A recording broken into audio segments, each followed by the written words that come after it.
Celebrities usually take great care to project a perfect image of themselves on social media and in real life, but sometimes that image can come undone, and when that happens, we get to see a much more realistic side to them. The truth is that while the majority of stars save their best smiles for the cameras, some of them turn into totally different people when they think no one's watching. And the best part is, most of the time they're just like us. Now, we've all had embarrassing things happen to us that we would like to keep hidden, but the people on this list were the ones who exposed themselves, and some confessions are a lot more awkward than others. So here are the top 10 embarrassing celebrity secrets they should have kept hidden. Number 10, Jake Gyllenhaal's bad acting. During a 2016 appearance on The Tonight Show with Jimmy Fallon, the actor revealed that he originally tried out for Lord of the Rings. Apparently, it all started when he got a conference call with around 14 agents, who were all excited about the prospect of having him play Frodo. Jake then explained that they called him up and said that Peter Jackson was going to start work on the trilogy, and they wanted him to audition to play the Hobbit. But the actual audition was a nightmare. It seemed like everything was going well until Jake was instructed to only follow lots of stage directions but say no lines. Apparently, he was asked to walk up to a box, open it, and take out the ring, and he became confused by what the director wanted, and he just took out the ring in a really casual way, not at all like someone who just discovered the source of ultimate power in Middle-earth. To make matters so much worse, he says that his agents were so excited to get him the audition,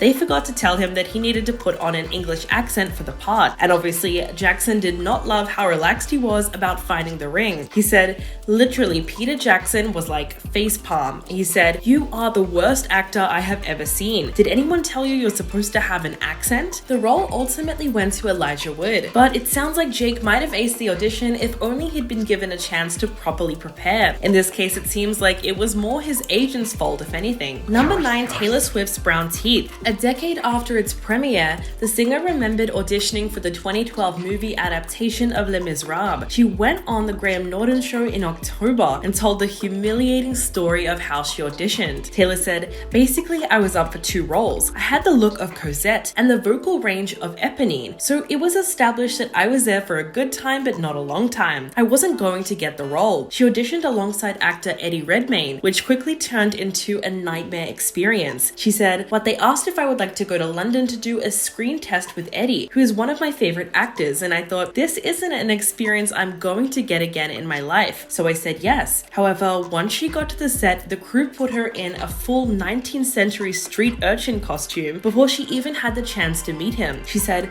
"So I get there and they're like, okay, so we really want to make you look like Eponine. So they were like, we're actually gonna paint your teeth brown for this." And I'm like, "So you're gonna do that after I meet Eddie Redmayne, right?" She said, "That's not something you do before I get to meet people and then you do brown teeth, right?" And they're like, "Oh no, everybody's gonna meet you with the brown teeth." Taylor added that when she eventually met him, she didn't open her mouth to speak, which makes a lot of sense when you consider what color her teeth must have been the whole time. Number 8, Rob Lowe's disaster kiss. The 80s heartthrob was one of the most popular and good-looking movie stars of his time, which is an image he's certainly managed to keep in the following decades. While many fans may have wanted to kiss Rob Lowe, in his 2014 memoir Love Life, the actor revealed that the singer-songwriter Jewel was not among them. He mentioned their kissing scene in the short-lived TV series The Lion's Den, which was apparently so bad that Jewel later tried to get it cut. Lowe said that they had no chemistry and the kiss was apparently less 50 Shades of Grey and more Grey Gardens. He said, "I was beginning to take it personally. I checked my teeth, I checked my breath, it seemed okay to me, but I popped an Altoid to be safe. I sort of moved my head side to side to make it look real, like there was even a dollop of energy or passion. Afterward, Jewel looked at me and wiped the back of her hand across her lips, like an American Sign Language version of yuck." Lowe also brought up the incident during an appearance on the Ellen DeGeneres show in 2013 and said, "It's a parade of indignities, and the culminating blow for me was having the actress who didn't want to kiss me in the love scene, and that person would be Jewel." Now, that must have been a pretty awkward moment for both of them, but interestingly enough, they've actually maintained some sort of friendly relationship over the years, so it couldn't have been that bad. Number 7, how Jennifer Coolidge got fired. The actress has been open about her struggles when it comes to making it in Hollywood. She finally got her break with a guest role on Seinfeld at the age of 32, and she went on to become the beloved comedic actor that she is today. And she's even won an Emmy. But Jennifer definitely didn't get there without a few bumps along the way. When she went on the Rachel Ray show, she was asked if she's ever been fired, and she recalled one particularly traumatizing incident where she was dropped dropped from the show on MTV. Although she couldn't remember the exact name, she said, "The producer fired me through the bathroom door. No, I'm not kidding. He came into the ladies' room and fired me through the stall door." And I was like, okay, well, I'll be out soon. But apparently that wasn't even the end of the awkwardness, because a different producer then came up to her that was unaware of what had just happened. They said,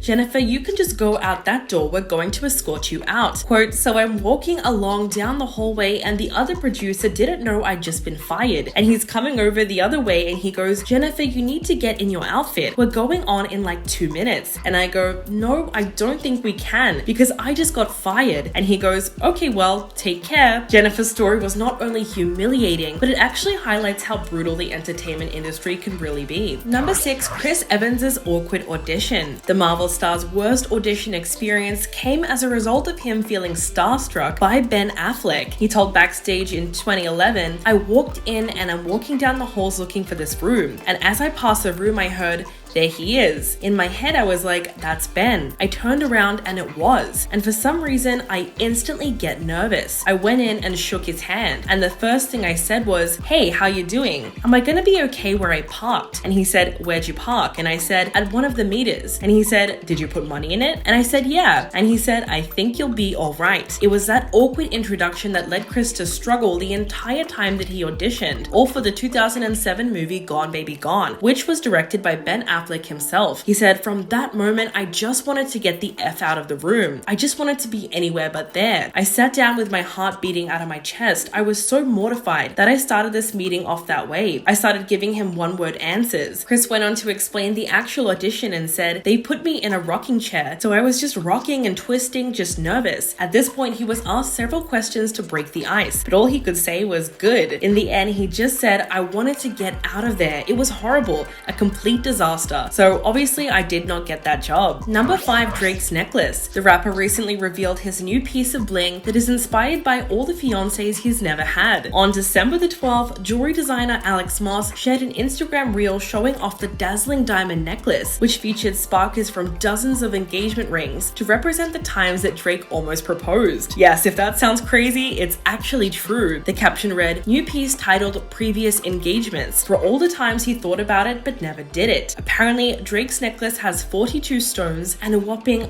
351.38 carats in diamonds. The entire project took 14 months to complete top to bottom and was built by hand in New York City. And yes, you heard that right, the necklace was supposed to be a tribute to all the women that Drake contemplated asking to marry him but never did. Some fans feel that this is something he probably shouldn't be shouting from the rooftops, although what's interesting is its similarities to his music video Falling Back on his 7th studio album called Honestly Nevermind. The 9-minute video seemed to break the internet when it dropped because it showed Drake marrying 23 brides in an over-top wedding that also featured a rabbi and his mom Sandy Graham. Number 4, MGK wears Megan Fox's blood. The rapper made fans cringe back in February when he admitted that his fiancée gifted him a drop of her blood to wear around his neck. He went on the Ellen DeGeneres show and said, "Well, she was actually going out of town to film a movie. This was really new in our relationship. I didn't have a passport either. So she was going out to Bulgaria, so I was kind of freaking out, like, you're gonna leave me and I can't even come and see you." Some people give like a handkerchief to their partner or whatever. She gave me her DNA. So apparently, because they didn't want to stress about spending time apart, she gave him a bit of her blood to carry around with him. Not only that, but in an interview earlier this year with Glamour, Megan confirmed that the two of them engage in something she calls blood play. She said, "So I guess to drink each other's blood might mislead people, or people are imagining us with goblets and we're like Game of Thrones, drinking each other's blood. It's just a few drops, but yes, we do consume each other's blood on occasion, for ritual purposes only." She claimed that she will gladly shed a few drops of blood for them to drink it, but apparently MGK is more chaotic and is willing to just cut his chest open with broken glass. I mean, sure, every couple has their kinks, but what is it with these two and blood? Number 3, Matt LeBlanc's drunk story. After years of working in the entertainment industry, industry, it's virtually impossible for actors not to have a worst audition story. But obviously some of them are more embarrassing than others. If you want to hear one of the worst ones, just ask Matt Leblanc. During the Friends reunion last year, he said, "I remember I had gone in a bunch of times, and I think it was on the final callback. I had gone with a friend of mine to run lines." And he said, "So the show is about friends and being friends?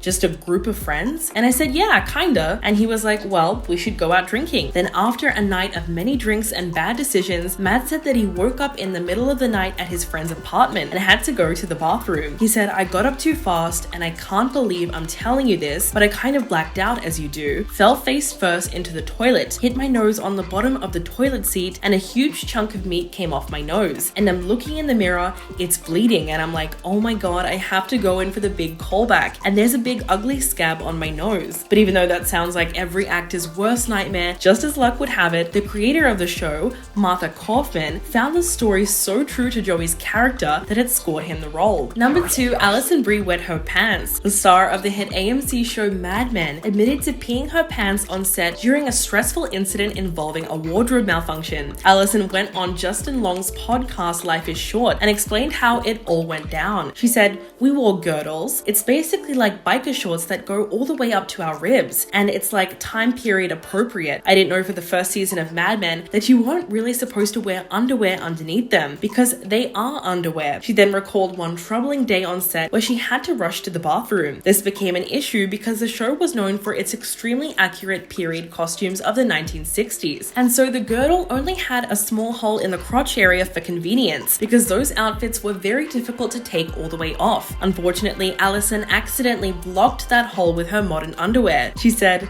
"I tried to pull the hole open, but I didn't pull my underwear to the side, so I'm peeing and I'm not hearing it hit the bowl, and then I just feel warm." So what did she do? Well, she pretty much just dealt with it on her own, dabbed it with a bunch of toilet paper, and got back to filming. She later explained that Mad Men was her first real job, so she didn't ever want to be considered the problem person, and that everyone on set was waiting for her, so she didn't want to lose her job. And coming in at number 1, Tom Hanks's on-set farting. While working on the 2006 film The Da Vinci Code, Paul Bettany, who played the albino monk Silas, claimed that he punched Tom Hanks in the stomach so hard that he ended up farting. He told Stephen Colbert on The Late Show that the fart came during the first scene that he ever shared with Hanks on screen, and said that he was understandably nervous. Bettany said, "I had to grab him and I had to punch him in the stomach, and it's very quiet on set. It's always more quiet when there's a stunt going on because you're worried somebody's gonna get hurt, so everybody's listening. And I punched him in the stomach and he farted really, really, really loudly, but really loudly. I didn't know what the form was. What do you do when the biggest movie star in the world farts? I kind of looked at him and he went,